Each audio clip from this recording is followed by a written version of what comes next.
नमस्कार, माझं नाव प्रमोद रघुनाथ जोशी, बेलापूर येथे राहतो.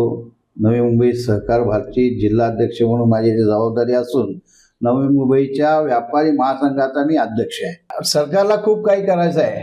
दिवाळगाव कसे स्मार्ट बनले, तेथील लोकप्रतिनिधी आहे त्यांनी साथ दिली, त्यांनी इच्छा व्यक्त केली म्हणून ते स्मार्ट झालं. त्याचप्रमाणे बेलापूर गावामध्ये पण कुणी अद्यापर्यंत लोकप्रतिनिधींनी तशी इच्छा प्रकट केली नसल्यामुळे हे स्मार्ट सिटी बनण्यासाठी आई दिरंगाई निर्माण झाली आहे.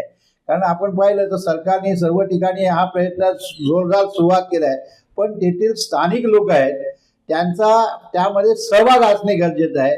तो सहभाग आज बेलापूरमध्ये आपल्याला कुठेही दिसला नाहीये.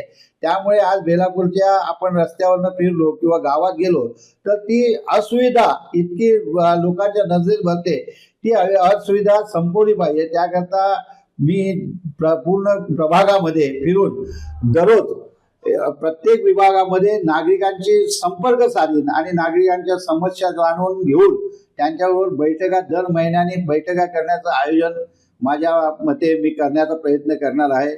आणि एकंदरीत जिंकून आल्यावर जे आम्ही आता जे ठरवतोय ते निश्चित स्वरूपाचे गावामध्ये गावागावामध्ये बैठकी घेऊन गावाचा विकास करण्याचा प्रयत्न निश्चित करण्यात येईल.